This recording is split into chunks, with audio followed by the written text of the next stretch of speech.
Good morning to all. So, a lockdown period of biology first class to ami start koru, which is reproduction in organisms, mane jibor projonon. Etia ami jodi eta organism or lifespan study koru, mane ami jibor projononor bikhoy porhu, to projonon pohar agote ami janibo laibo jibor লাইফস্পেন কি হয় জীৱনকালনো কি বস্তু লাইফস্পেন মানে হৈছে the time from birth টিল death that means এটা অৰ্গেনিজমৰ যদি জন্ম হৈছে তো স্বাভাৱিকতে সি মৰিব লাগিব তো সেই জন্ম আৰু মৃত্যুৰ মাজৰ সময়ছোৱাকে আমি জীৱনকাল বুলি কওঁ এতিয়া জীৱনকালটো তিনিটা ভাগত ভগোৱা থাকে মানে গোটেই লাইফস্পেনটো it is divided into 3 parts এটা হৈছে বাৰ্থ জন্ম এটা হৈছে তোমাৰ বৃদ্ধি বা প্ৰজনন যেটোক আমি গ্ৰোথ ৰিপ্ৰডাকশন বুলি কওঁ আৰু এটা হৈছে মৃত্যু মানে বা বুঢ়া বয়সটো যেটো আছে সেনেসেন্টৰ ডেথ এটা সেনেসেন্ট ওয়াৰ্ডটো বুঢ়া বয়সটো বুজায় তো এই তিনটা ফেজত আমি টোটাল লাইফ স্পেনটো এটা অৰ্গেনিজমৰ ডিভাইড কৰিব পাৰো মানে প্লান্ট হক বা এনিমেল হক তাৰে আটাইতকৈ ইম্পৰ্টেন্ট পাৰ্টটো হৈছে ৰিপ্ৰডাকশন আমি এতিয়া ফাৰ্স্ট ৰিপ্ৰডাকশনৰ বিষয় জানিম এতিয়া আমি কৈ আছো ৰিপ্ৰডাকশন তো what is reproduction actually reproduction মানে হৈছে it is a biological process of self perpetuation or continuation of species where organisms give rise to their young ones তাৰ মানে জিটু প্ৰক্ৰিয়াৰ দ্বাৰা এটা জীৱই তাৰ নিচিনা একে ধৰণৰ এটা জীৱ সৃষ্টি কৰিব যেনেকে মানুহে মানুহৰ সৃষ্টি কৰিব আম গছ এজোপাৰহে সৃষ্টি কৰিব কলগছ বা কঁঠাল গছ এজোপাৰ সৃষ্টি কৰিব নোৱাৰে so that particular phenomenon is known as reproduction জিলানে হেতু হৈছে প্ৰজনন প্ৰক্ৰিয়া এতিয়া এই প্ৰজনন প্ৰক্ৰিয়াটো দুটা ধৰণৰ থাকে এটা হৈছে অযৌন প্ৰজনন এটা হৈছে যৌন প্ৰজনন মানে asexual reproduction and sexual reproduction এতিয়া আমি কিতাপবোৰত চোন ভেজিটেটিভ বুলিও এটা ৰিপ্ৰডাকশন পাওঁ মানে আংগিক প্ৰজনন বুলিও পাওঁ হেতুনো কি বস্তু হেতু চোন আমি ইয়াত নিলিখিলোৱে সো ভেজিটেটিভ ৰিপ্ৰডাকশন আমাৰে asexual reproduction পাৰ্টটোতে সোমাই থাকিব হেতু আমি নেক্সট পঢ়িম আচ্ছা তো এতিয়া ৰিপ্ৰডাকশন যে আমি কৰিছো ৰিপ্ৰডাকশনৰ ন দৰকাৰ কি ৰিপ্ৰডাকশন যে নহলেও চলি যাব পৃথিৱীখন নচলিব জানো নচলে ৰিপ্ৰডাকশন লাগে কেলে ফৰ কন্টিনিউৱেশ্যন অফ স্পেচিছ তাৰ মানে এটা জীৱৰ যাতে কন্টিনিউৱেশ্যন হয় যদি জীৱটোৰ বোলে জন্ম হল মৰি থাকিলে ৰিপ্ৰডাকশন নকৰিলে তেতিয়া কি হ'ব তাৰ গোটেই প্ৰজাতিটোৱে নাইকিয়া হৈ গুচি যাব হয় নে নহয় গতিকে তাহাঁতৰ যাতে স্পেচিছটোৰ কন্টিনিউৱেশ্যন হয় সো প্ৰজনন কৰিব লাগিব তাহাঁতি প্লাস ৰিপ্লেসমেন্ট বুঢ়া মানুহে বুলে গুটেখন আছে কেনেকৈ হ'ব নহয় বুঢ়া মানুহখিনি মৰিলে মৰাক ৰিপ্লেস কোনে কৰিব নতুন জন্ম হোৱা সৰু সৰু বাচ্চাবোৰে তো that particular thing is called replacement হে ৰিপ্লেসমেন্টটো লাগিব আমাৰ প্ৰজনন প্ৰক্ৰিয়াটোত আকৌ পপুলেশ্যন এটাৰ অৰ্গেনাইজেশ্যন এতিয়া আমি যদি এটা পপুলেশ্যন ষ্টাডি কৰোঁ পপুলেশ্যনটোত কি হ'ব তাত বুঢ়া মানুহ থাকিব ডেকা মানুহ থাকিব কেঁচুৱা থাকিব বা প্লান্টৰ পপুলেশ্যন এটাত সৰু গুটি এটা পাম আমি পুলি এজোপা পাম ডাঙৰ গছ এজোপা সব ধৰণৰ আমি ফেজ পাম সো এই গোটেই বস্তুবোৰ টুগেদাৰ ইম্পৰ্টেণ্ট হয় ফৰ ৰিপ্ৰডাকশ্যন তো এই বস্তুখিনিৰ কাৰণে প্ৰজনন প্ৰক্ৰিয়াটো খুবেই বেছি প্ৰয়োজনীয় হয় আমাক লাগে আচ্ছা এটা ইয়াৰে ফাৰ্স্ট টাইপটো আমি পঢ়িছো which is known as asexual reproduction মানে অযৌন প্ৰজনন এটা asexual reproduction টো হৈছে uniparental তাৰ মানে ইয়াত মাত্ৰ এটাই প্যাৰেন্ট থাকিব আইদাৰ মেল ফিমেল বুলি কোনো কথা নাই জাস্ট মাত্ৰ এজনে প্যাৰেন্ট থাকিব প্যাৰেন্টটো পা ডাইৰেক্টলি আমি অফস্প্ৰিংস পাব পাৰিম হল তাপা প্ৰপেগিউলছ আৰ আনস্পেশালাইজড মানে প্ৰপেগিউলছ মানে হৈছে তোমাৰ যিখিনি প্ৰজনন কৰিব ক্ষমতা থকা পাৰ্টিকুলাৰ পাৰ্টছবোৰ যিবোৰ বডি পাৰ্টছৰ পৰা তাহাঁতি ৰিপ্ৰডিউস কৰিব পাৰিব হে পাৰ্টিকুলাৰ পাৰ্টছবোৰ মানে আনস্পেশালাইজ যিকোনো এটা পাৰ্ট হ'ব পাৰে এতিয়া যেনেকে গছ এজোপা জপা যদি আমি কোনবা এটা পাৰ্টত ধৰিলা তাৰ বুলি ৰেণুৰ সৃষ্টি হৈছে সেই ৰেণুটোৰ পৰা প্ৰজনন কৰিলে বা গছজোপাৰ ডালটোৰ পৰা প্ৰজনন কৰিলে গতিকে কোনো এটা মানে পাৰ্টিকুলাৰ পাৰ্ট নাই যিকোনো এটা পাৰ্টৰ পৰা তাহাঁতি ৰিপ্ৰডিউস কৰিব পাৰিব নেক্সট আহিলে ফ্ৰম সোমাটিক সেলস মানে তাহাঁতি দৈহিক কোষবোৰৰ পৰা প্ৰজনন কৰিব পৰা ক্ষমতা থাকে তাহাঁতক মানে এই যৌন কোষবোৰৰ প্ৰয়োজন নাই সো তাহাঁতক সোমাটিক ৰিপ্ৰডাকশন বুলিও কোৱা হয় ইয়াত কোনো ধৰণৰ জনন কোষৰ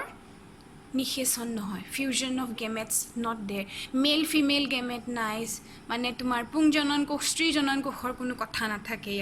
ইয়াতে মিয়োসিস নহয় অফস্প্ৰিংছবোৰ যিমানবোৰ প্ৰডিউচ হ'ব গোটেই অফস্প্ৰিংছবোৰ পেৰেণ্টৰ নিচিনা একেই হয় তাহাঁতি ক্লোন ফৰ্ম কৰিব জেনেটিক্যালি তাহাঁতি একেই হ'ব বেলেগ নহয় কাৰণ দুটা পেৰেণ্ট নাই ন এটা পেৰেণ্টহে আছে তো এটা পেৰেণ্টৰ পৰা যদি তাহাঁতি ৰিপ্ৰডিউচ কৰিছে ডেভেলপ কৰিছে তো তাত জেনেটিক এক্সচেঞ্জ হোৱাৰ কোনো কথাই নাই হয়নে গতিকে যিমানখিনি অফস্প্ৰিংছ প্ৰডিউচ কৰিব গোটেই অফস্প্ৰিংছখিনি তাহাঁতৰ পেৰেণ্টছৰ লগত একেই হৈ যাব নেক্সট আহিলে কি it is a quick process খুব কম সময়ৰ ভিতৰত তাহাঁতি বাঢ়িব পাৰে ধেৰ সময় তাহাঁতক নালাগে আচ্ছা তো এইগিটা হৈছে মেইন পইণ্ট ফৰ এছেক্সুৱেল ৰিপ্ৰডাকশ্যন তোমালোকৰ কেতিয়াবা প্ৰশ্ন আহে যে এছেক্সুৱেল ৰিপ্ৰডাকশ্যনৰ কেৰেক্টাৰ্ছ লিখিব আহে ছিগনিফিকেঞ্চ লিখিব আহে তো তোমালোকে পইণ্টকেইটা মেনশ্যন কৰিব পাৰিবা আচ্ছা এতিয়া আমি আহোঁ টাইপছ অফ এছেক্সুৱেল ৰিপ্ৰডাকশ্যন যিটো ইম্পৰ্টেণ্ট হয় এতিয়া এছেক্সুৱেল ৰিপ্ৰডাকশ্যনৰ ফাৰ্ষ্ট টাইপটো আহিছে ফিছন মানে যিটোক আমি ভাজন বুলিও কওঁ দেই ফিছনটোৰ এতিয়া দুটা পাৰ্ট থাকে বেচিকেলি এটা হৈছে বাইনেৰী ফিছন যেটোক আমি দ্বিভাজন বুলি কওঁ নৰ্মেলি তোমালোকে পঢ়িছা কিতাপত আগতেও দ্বিভাজনটোৰ এতিয়া তোমাৰ কেইবাটাও ভাগ আছে এটা হৈছে সিম্পল বাইনেৰী ফিছন এটা হৈছে লংগিটিউডনেল এটা হৈছে অব্লিক আৰু এটা হৈছে ট্ৰান্সভাৰ্স এতিয়া চোৱা সিম্পল বাইনেৰী ফিছন যেটো আছে সিম্পল বাইনেৰী ফিছনত এটা পাৰ্টিকুলাৰ সেল আছে সেলটো তোমাৰ মাজত কনষ্ট্ৰিকশন হৈছে তাহাঁতি কোষ খাই গৈ পেলাই দুটা ডটাৰ সেললৈ ছিগি গৈছে নিউক্লিয়াছটো ফাৰ্ষ্ট মানে ছিগিছে কনষ্ট্ৰিকশন হৈ পেলাই আৰু আল্টিমেটলি সাইটোপ্লাজমখিনি কোষ প্ৰৰখিনিৰো ভাগ হৈ পেলাই এটা কোষৰ পৰা দুটা কোষৰ সৃষ্টি কৰিছে so this is a simple binary fission আৰু এই সিম্পল বাইনেৰী ফিছনটো আমি নৰ্মেলি এমিবাত দেখা পাওঁ লংগিটিউডনেল বাইনেৰী ফিছনটো আমি বেচিক্যালি ইউগ্লেনা নামৰ অৰ্গানিজমটো দেখো য'ত কি হয় এই সেলটোৰ চোৱা এই সেলটোৰ দেখিছানে দীঘে দীঘে তাহাঁতৰ ডিভিজন হৈছে So longitudinal binary fission और ताहती cell to just it is dividing into two daughter cells.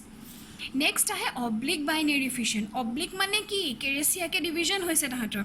एतो आमी देखो Serratium नाমৰ এটা organism ইয়াত কি হ'ব তোমাৰ A plane to তেনেকে division হ'ব আৰু organism টো দুটা ভাগলে divide হৈ যাব. তাৰ পাছত আহিলে transverse binary fission. Transverse binary fission টো আমি planaria ক্ষেত্ৰত দেখো. এটো প্লেনেৰিয়াৰ অৰ্গানিজমটো ইহঁতৰ মাজে মাজে ভাগ হৈ গৈছে ট্ৰান্সভাৰ্স মানে পথালিকা ডিভিজন হয়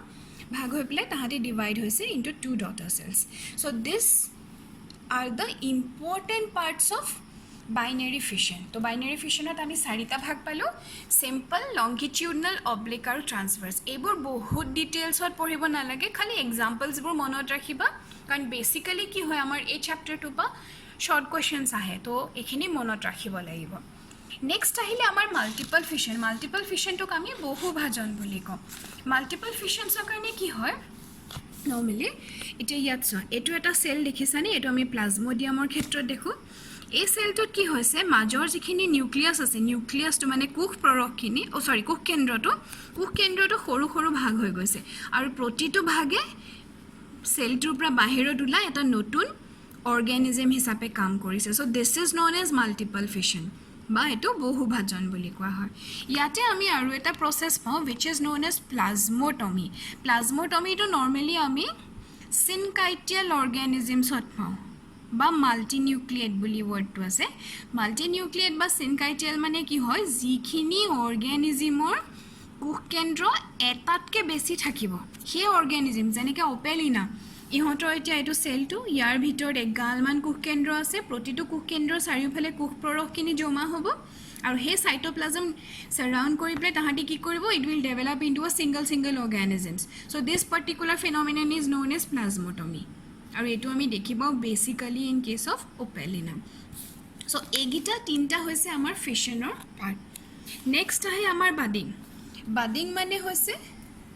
তোমাৰ বাড ফৰ্মেশন কৰিব এটো টৰুলেশন বুলিও কোৱা হয় যত তোমাৰ সৰু সৰু ধৰণৰ বাড ফৰ্ম হ'ব এটা এটো এটা ইষ্টৰ সেল প্লান্টৰ ক্ষেত্ৰত আমি এক্সাম্পল দিব পাৰো ইষ্ট আৰু এনিমেলৰ ক্ষেত্ৰত আমি নৰ্মেলি হাইড্ৰাৰ এক্সাম্পল দিও দেই ইষ্টৰ এটো বাড ফৰ্মেশন আছে দিছানে এক্সট্ৰা গ্ৰোথ এটা ফৰ্ম হৈছে এটো ছিগি গৈ পেলাই আকৌ এটা নতুন অৰ্গানিজমৰ সৃষ্টি কৰিছে ঠিক তেনেকৈ হাইড্ৰাৰ ক্ষেত্ৰতো দেখিছো আমি হাইড্ৰাটোৰ এটা এক্সট্ৰা পাৰ্ট ফৰ্ম হৈছে ই ছিগি গৈ পেলাই আকৌ এটা নতুন অৰ্গানিজমৰ সৃষ্টি কৰিছে this is known as budding তাৰ পাছত আহে আমাৰ ফ্ৰেগমেন্টেশন মানে কি হয় এটা পাৰ্টিকুলাৰ অৰ্গানিজম এটো আমি নৰ্মেলি এলগি ফাঞ্জাইবোৰৰ ক্ষেত্ৰত দেখো গুটে তোমাৰ ভেজিটেটিভ বডিটো সৰু সৰু সৰুকে খণ্ড হিচাপে ভাগ হৈ যাব আৰু প্ৰতিটো খণ্ড এটা নতুন পাৰ্ট হিচাপে বা অৰ্গানিজম হিচাপে কাম কৰিব পাৰিব সো এটো প্ৰসেসটোক আমি ফ্ৰেগমেন্টেশন বুলি কম নেক্সট আহে তোমালোকৰ ৰিজেনাৰেশনটো কি হয় অৰ্গানিজমটোৰ কেপাসিটি থাকিব ৰিজেনাৰেট কৰিব তাৰ মানে যদি কেনেবাকে কোনোবা এটা পাৰ্টৰ ড্যামেজ হৈছে সেই ড্যামেজ হোৱা পাৰ্টটো তাহাঁতি সম্পূৰ্ণ নতুনভাৱে আকৌ সৃষ্টি কৰি ল'ব পাৰিব মানে just they can reform the damaged part so that particular process is known as regeneration তাৰপাছত আহে আমাৰ স্পোৰ ফৰ্মেশন বা স্পোৰুলেশন বুলি যিটো কয় মানে ৰেণুৰ দ্বাৰা যিটো প্ৰজনন হয় স্পোৰ ফৰ্মেশনত কি হয় ফাৰ্ষ্টত আহে আমাৰ জু স্পোৰ্ছখিনি হৈছে তোমাৰ মোটাইল স্পোৰ্ছ যিবোৰ লৰচৰ কৰিব পৰা ক্ষমতা থাকে যেনেকৈ আমাৰ ক্লেমাইডোমোনাছ এইখিনি তোমাৰ ফ্লেজেলা থাকে সো দিজ আৰ মোটাইল স্পোৰ্ছ কণী দিয়া আমি পেনিচিলিয়ামৰ ক্ষেত্ৰত পাওঁ হয় এইবোৰ নন মোটাইল স্পোৰ ক্লেমাইডোস্পোৰ্ছবোৰ আমি পাওঁ এইবোৰ এনেকুৱা ধৰণৰ স্পোৰ্ছ থাকে হ'ল এটো ক্লেমাইডোমোনাছত পোৱা যায় বা ৰাইজোপাছত পোৱা যায় ওইডিয়া আমি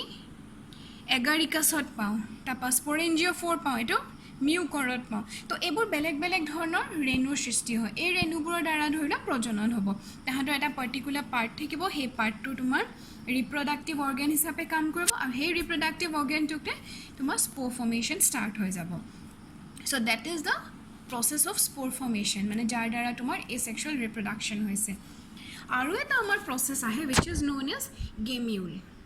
মানে প্ৰজনন কন্দিকা বুলি যেটো কোৱা হয় এটা তোমালোকৰ আগৰ কোৱেশ্চন পেপাৰ চালেও দেখিবা গেমিউলছৰ ওপৰত কোৱেশ্চনছ আহে তো গেমিউলটো আমি নৰমালি স্পঞ্জিলা পাওঁ মানে স্পঞ্জ যিবোৰ কোৱা হয় সেই স্পঞ্জ অৰ্গানিজমছবোৰত আমি পাওঁ তাহাঁতৰ যেটো ৰিপ্ৰডাক্টিভ স্পোৰ হেতু এন্ডোস্পোৰ হয় মানে অৰ্গানিজমটোৰ ভিতৰত ফৰ্ম হ'ব তো সেই পাৰ্টিকুলাৰ স্পোৰটো তোমাৰ গেমিউল বুলি কয় এই বস্তুটো ইম্পৰ্টেন্ট হয় হলে এটা এসেক্সুৱেল ৰিপ্ৰডাকশনটো ওভাৰঅল আমি গুটেখিনি পঢ়িলৱে টাইপছবোৰ ইম্পৰ্টেন্ট পাৰ্টছখিনি এটা তোমালোকৰ কাম হৈছে কিতাপখন ভালকে পঢ়িব লাগিব মই কোৱা বস্তুখিনি চাব লাগিব কি কলো আৰু তাৰ পাছত যদি কিবা তোমালকে নুবুজাকে থাকা সুধিব লাগিব হল আৰু ইয়াতে সোৱা তোমালোকৰ এখিনিত মই আকোবাৰ কৈছো গুটে বস্তুখিনিৰ এসেক্সুৱেল ৰিপ্ৰডাকশন বুলি কোৱাৰ মাত্ৰ কেতে তোমালকে ফাৰ্স্ট অফ অল ইয়াতে লাইফ স্পেনৰ ডেফিনিশনটো চাব লাগিব হলে লাইফ স্পেন জীৱনকালনো কি হয় তাৰপৰ ৰিপ্ৰোডাকশনৰ প্ৰজননৰ ডেফিনিশন চালা এসেক্সুৱেল ৰিপ্ৰডাকশনৰ ক্যাৰেক্টাৰ্ছখিনি চাব লাগিব হল আৰু বাকিখিনিৰ এক্সাম্পলছবোৰ সব বস্তুৰ এক্সাম্পলছখিনি মনত ৰাখিব লাগিব যাতে ইয়াৰ পৰা যিখিনি আমাৰ বেসিক অবজেক্টিভ কোৱেশ্চনছবোৰ ম্যাক্সিমাম আহে সেই অবজেক্টিভ কোৱেশ্চনছখিনি তোমালোকৰ যাতে মানে মনত থাকিব পাৰা এটেম্প কৰিব পাৰা তাৰ কাৰণে এখিনি পঢ়িবা যেটো আজি ক্লাছটো ইমানতে হ'ব নেক্সট ক্লাছত আমি ভেজিটেটিভ ৰিপ্ৰডাকশন আৰু সেক্সুৱেল ৰিপ্ৰডাকশন পঢ়িম তো এখিনিৰ লগত যদি কিবা প্ৰবলেম হয় প্লিজ কনসাল্ট